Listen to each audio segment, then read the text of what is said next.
Hello everybody, nice to meet you. I'll read the book of Numbers chapter 16. Let's read it together. Korah, son of Israel, the son of Kohath, the son of Levi, and certain Reubenites, Dadan and Abiram, sons of Eliab, and On son of Phares, become insolent, and rose up against Moses. With them were 250 Israel men, well-known community leaders who had been appointed members of the council. They came as a group to oppose Moses and Aaron and said to them, "You have gone too far. The whole community is holy, every one of them, and the Lord is with them. Why then do you set yourselves above the Lord's assembly?" Then Moses heard this. He fell face down.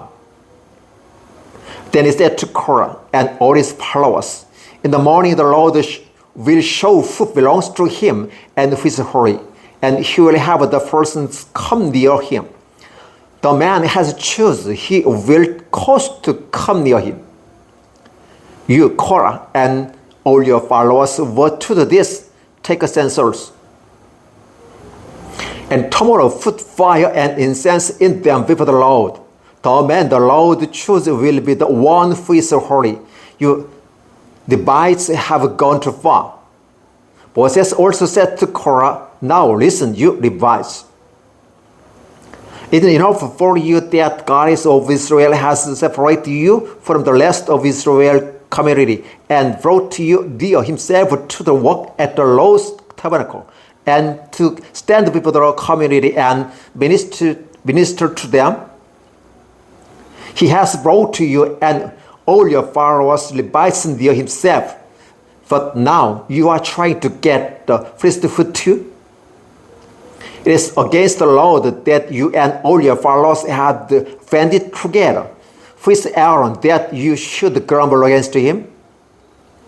Then Moses summoned Dadan and Abiram, the son of Eliab, but they said, "We will not come.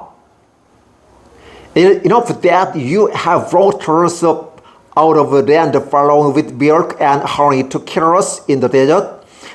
And now you also went to lord it over us.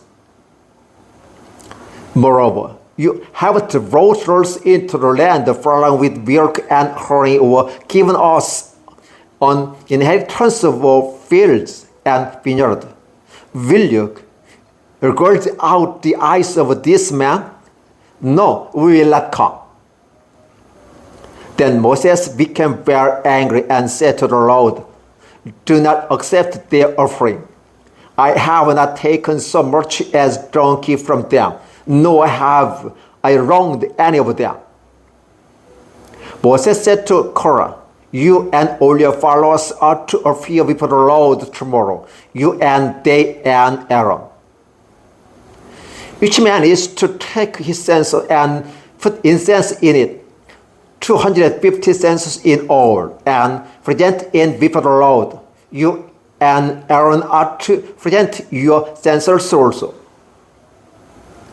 So each man took his censers, put fire and incense in it, and stood with Moses and Aaron at the entrance to the tent of meeting.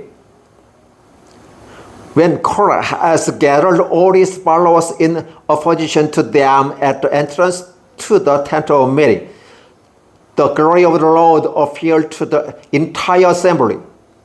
The Lord said to Moses and Aaron, "Separate yourself from this assembly so I can put an end to them at once." But Moses and Aaron fell face down and cried out, "O God, God of speech of all mankind, will you be angry with the entire assembly when only one man sins?" Then the Lord said to Moses, "Say to the assembly, move away from the tent of Korah, Dadan, and Abiram." Moses got up and went to Dadan and Abiram, and the elders of Israel followed him. He warned the assembly, "Move back from the tent of this wicked man. Do not touch anything belonging to them, or you will be swept away because of all their sins." So they moved away from the tent of Korah, Dadan, and Abiram. Dadan and Abiram had come out and were standing with their wives, children, and little ones at the entrance to their tents. Then Moses said, "This is how we will know that the Lord has sent me to all these things, and that was not my idea. If this man die or natural death and experience only what usually happened to them, then the Lord has not sent me. If the Lord brings about something totally new, and the earth opens its mouth and swallows them with everything that belongs to them, and they go down alive into the grave, then you will know that this man has treated the Lord with contempt."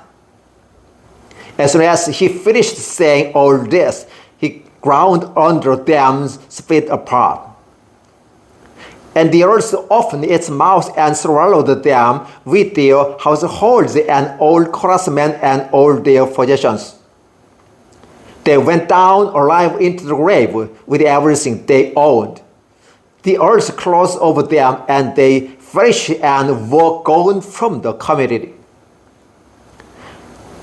At their cries, all the Israelites around them fled, shouting, "The earth is going to swallow us too." And fire came out from the Lord and consumed the 250 men who were offering the incense. The Lord said to Moses, "Tell Eleazar son of Aaron the priest to take the censers out of the smoldering remains and scatter the coals some distance away, for the censers are holy." The censers of the men who sinned at the cost of their lives hammered the censers into sheet to overlay the altar, for they were presented before the Lord and have become holy. Let them be a sign to the Israelites. So Eleazar the priest collected the bronze censers brought by those who had been burned up, and had them hammered out to overlay the altar, as the Lord directed him through Moses. This was to remind the Israelites that no one except the descendants of Aaron should come to burn incense before the Lord, or he would become like Korah and his followers. The next day, the holy Israelite community grumbled against Moses and Aaron. "You have killed the Lord's people," they said. Then when the assembly gathered in opposition to Moses and Aaron and turned toward the tent of meeting, suddenly the cloud covered it, and the glory of the Lord appeared. Then Moses and Aaron went to the front of the tent of meeting. And the Lord said to Moses, "Get away from this assembly, so I can put an end to them at once." And they fell face down. Then Moses said to Aaron, "Take your censers and put incense in it, along with fire from the altar, and hurry to the assembly to make atonement for them. Wrath has come out from the Lord. The plague has started." So Aaron did as Moses said, and ran into the midst of the assembly. The plague had already started among the people, but Aaron offered the incense and made atonement for them.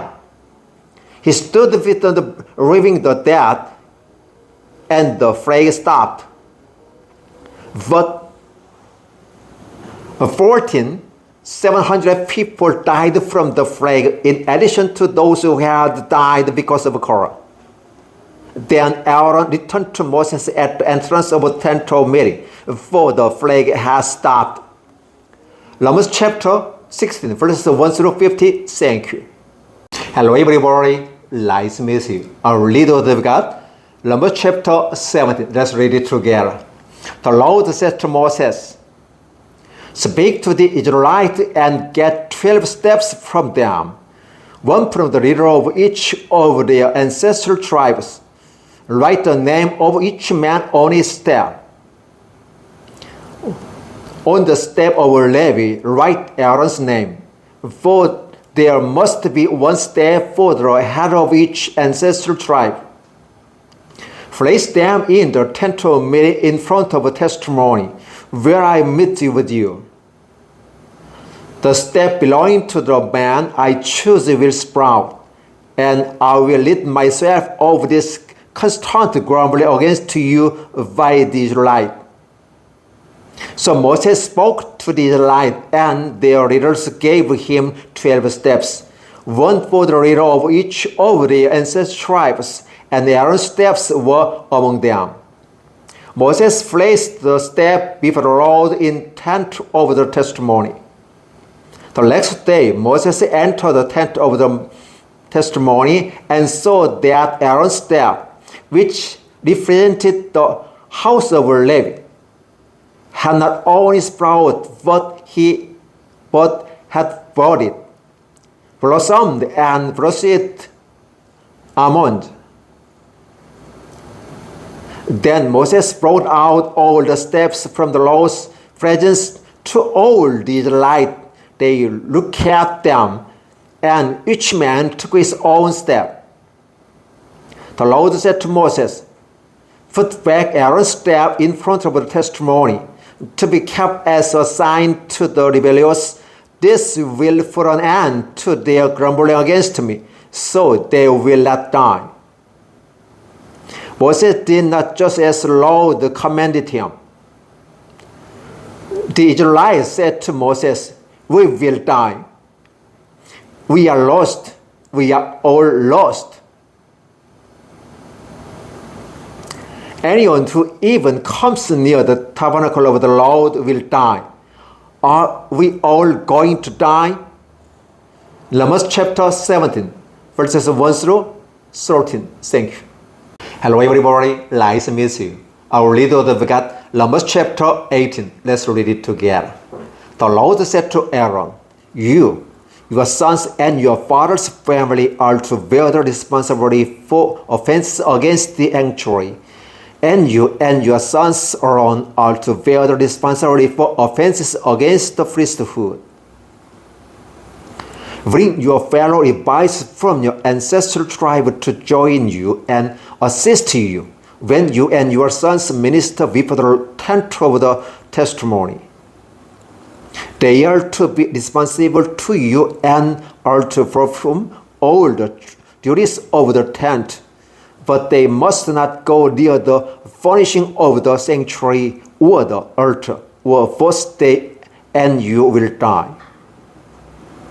They are to join you and be responsible for the care of the tent of meeting, all the work at the tent, and no one else may come near where you are. You are to be responsible for the care of the sanctuary and the altar, so that rest will not fall on the Israelite again. I myself have selected your fellow Levites from among the Israelites as a gift to you, dedicated to the Lord to do the work at the tent of meeting. But only you and your sons may serve as priests in the connection with everything at the altar and inside the curtain. I am giving you the service of the priesthood as a gift. Anyone else who comes near the sanctuary must be put to death." Then the Lord said to Aaron, "I myself have put you in charge of the offerings presented to me. All the holy offerings the Israelites give me, I give to you and your sons as your portion and regular share. You are to have the part of the most holy offering that is kept from the fire. From all the gifts they bring me as the most holy offerings, whether grain or sin or guilt offerings, and the part belongs to you and your sons. Eat it as something most holy. Every male shall eat it. You must regard it as holy. This also is yours, whatever is set aside from the gifts of all the wave offerings of the Israelites. I give this to you and your sons and daughters as your regular share. Everyone is in your household who is ceremonial clean may eat it. I give you all the finest olive oil and all the finest new wine and grain. They give the Lord as the first fruits of their harvest. All the land's first fruits that they bring to the Lord will be yours. Everyone is in your household who is ceremonial clean may eat it. Everything is in Israel that is devoted to the Lord is yours. The first offerings of every womb, both man and animal, that is offered to the Lord is yours. But you must redeem every firstborn son and every firstborn male or unclean animals. When they are months old, you must redeem them at the redemption price set at 5 shekels of silver, according to the sanctuary shekel, which weighs 20 gerahs. But you must not redeem the firstborn of ox, or sheep, or goats. They wholly sprinkle their blood on the altar, and burn their fat as an offering made by fire, an aroma offerings to the Lord. Their meat is to be yours, just as the rest of the wave offering and the right side are yours. Whatever is set aside from the holy offering the Israelites present to the Lord, I give it to you, and your sons and your daughters as your regular share. It is an everlasting covenant of salt before the Lord for both you and your offspring. The Lord said to Aaron, you will have no inheritance in their land, nor will you have any share among them. I am your share and your inheritance among the Israelites. I give to the Levites all the tithes in Israel as their inheritance in return for the work they do while serving at the temple meeting. From now on, the Israelites must not go near the temple meeting, or they will bear consequences of their sin and will die. It is the Levites who are to do the work at the temple meeting and bear responsible for offenses against it. This is a lasting ordinance for the generation to come. There will receive no inheritance among the Israelites. Instead, I give it to the Levites as their inheritance, the tithes that the Israelites sent as an offering to the Lord. That is why I said concerning them, they will have no inheritance among the Israelites. The Lord said to Moses, speak to the Levites and say to them, when you receive from the Israelite the tithe I give you as your inheritance, you must present a tenth of that tithe as the Lord's offering. Your offering will be reckoned to you as grain from the threshing floor or juice from the winepress. In this way, you also all present an offering to the Lord from all the tithes you receive from the Israelites. From these tithes you must give the Lord's portion to Aaron the priest. You must present as the Lord's portion the first and holiest part of everything given to you. Say to the Levites, when you present the first part, it will be reckoned to you as the product of the threshing floor or the winepress. You and your households may eat the rest of it anywhere, for it is your wages for your work at the temple meeting. By presenting the best part of it, you will not be guilty in this matter. Then you will not defile the holy offerings of the Israelites, and you will not die. Numbers chapter 18, verses 1 through 32. Thank you. Hello everybody, nice to meet you. Our little we got Numbers chapter 19. Let's read it together. The Lord said to Moses and Aaron, This is a requirement of the law that the Lord has commanded. Tell the Israelites to bring your red heifer without defect or blemish, and that have never been under a yoke. Give it to Elijah the priest. It is to be taken outside the camp and slaughtered in his presence. Then Elijah the priest is to take some of its blood on his finger and sprinkle it 7 times through the front of the tent of meeting. While he was watches, the heifer is to be burned, its eyes, fresh blood, and offer.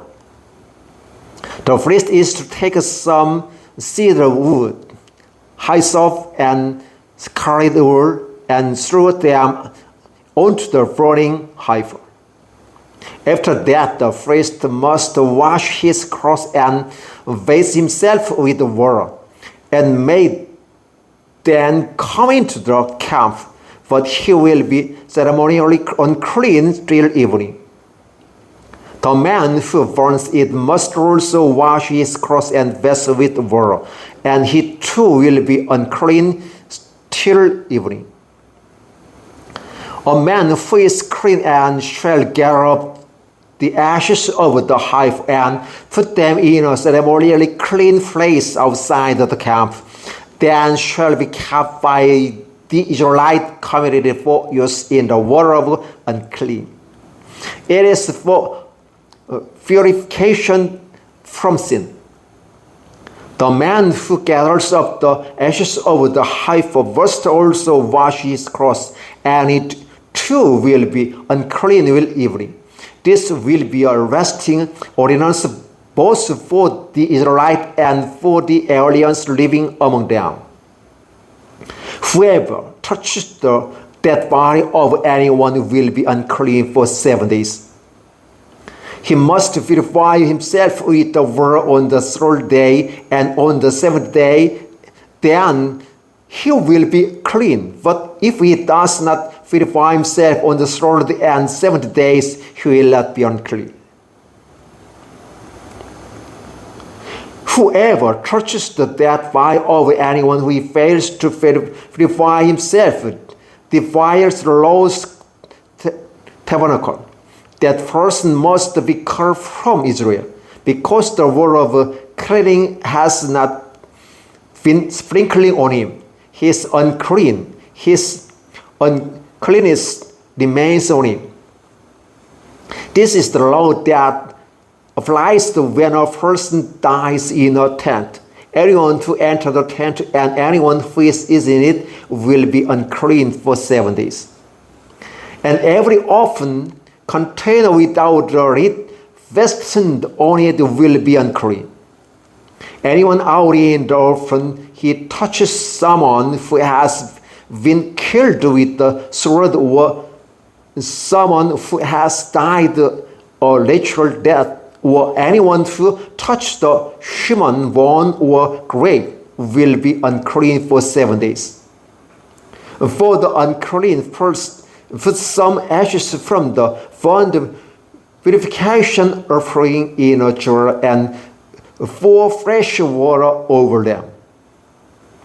Then a man who is ceremonially clean is to take some hyssop, dip it in the water, and sprinkle in the tent and all the furnishing and the people who were there. They must also sprinkle anyone who has touched the human bone or the grave, or someone who has been killed, or someone who has died naturally dead. The man who is clean is to sprinkle the unclean person on the 3rd day and 7th days. And on the 7th day he is to purify him. The person being cleaned must wash his clothes and face with water, and that evening he will be clean. But if a person who is unclean does not purify himself, he must be cut off from the community, because he has defiled the sanctuary of the Lord. The water of cleansing has not been sprinkled on him, and he is unclean.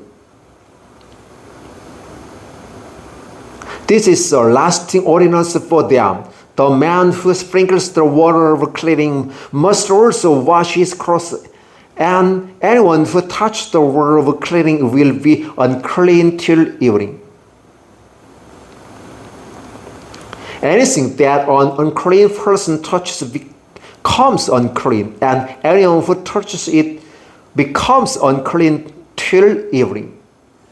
Numbers chapter 19, verses 1 through 22. Thank you. Hello everybody, Laismith. I'll read the God Numbers chapter 20. Let's read it together. In the first month, the whole Israelite community arrived at the desert of John, and they stayed at Kadesh.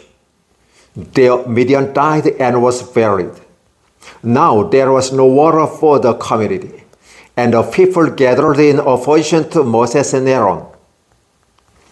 He quarreled with Moses and Aaron. If only we had died when our brothers fell dead before the Lord. Why did you bring the lost community into this desert, that we and our livestock should die here? Why did you bring us out of Egypt to this terrible place? It has no grain or figs, grapevines or pomegranate, and there is no water to drink. Moses and Aaron went from the assembly to the entrance to the tent of meeting and fell face down, and glory of the Lord appeared to them. The Lord said to Moses, "Take the staff, and you and your father Aaron gather the assembly together. Speak to that rock before their eyes, and it will be pour out its water. You will bring water out of a rock over the community, so that and their livestock and drink." So Moses took the staff from the lodge fragrance, just as commanded him. He and Aaron gathered the assembly together in front of the rock, and Moses said to them, "Listen, you rebels, must we bring you water out of this rock?" Then Moses raised his arm and struck the rock twice with his staff. Water gushed out, and the community and their livestock drank. But the Lord said to Moses and Aaron, "Because you did not trust in me enough to honor me as holy in the sight of the Israelites, you will not bring this community into the land I given them." These were the words of the Meribah, where the Israelites quarreled with the Lord, and where he showed himself holy among them. Moses sent messengers from Kadesh to the king of Edom, saying, "This is what your father Israel says.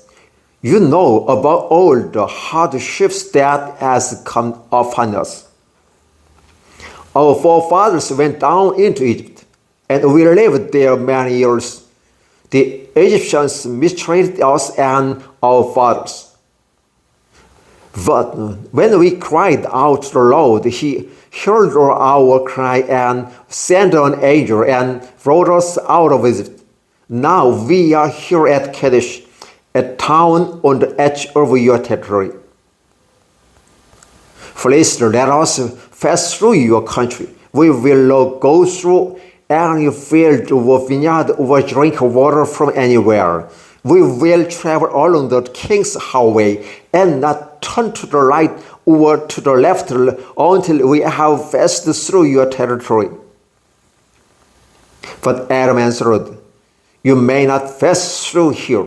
If you try, we will march out and attack you with the sword." The Israelites replied, "We will go along the main road, and if we will our livestock drink any of your water, we will pay for it. We only want to pass through on foot, nothing else." Again they answered, "You may not pass through." Then Adam came out against them with a large and powerful army. Since Adam refused to let them go through their territory, Israel turned away from them. The whole Israelite community set out from Kadesh and came to Mount Hor. At Mount Hor, near the border of Edom, the Lord said to Moses and Aaron, Aaron will be gathered to his people. He will not enter the land I give the Israelites, because both of you rebelled against my command at the waters of Meribah. Get Aaron and his son Eleazar and take them up Mount Hor.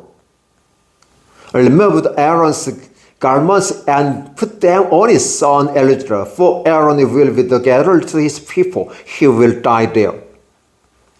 Moses did as the Lord commanded. They went up Mount Hor in the sight of the whole community. Moses removed Aaron's garments and put them on his son Eleazar, and Aaron died there on top of the mountain. Then Moses and Eleazar came down from the mountain. And then the whole community learned that Aaron had died. The entire house of Israel mourned for him 3 days. Numbers chapter 20, verses 1 through 29. Thank you.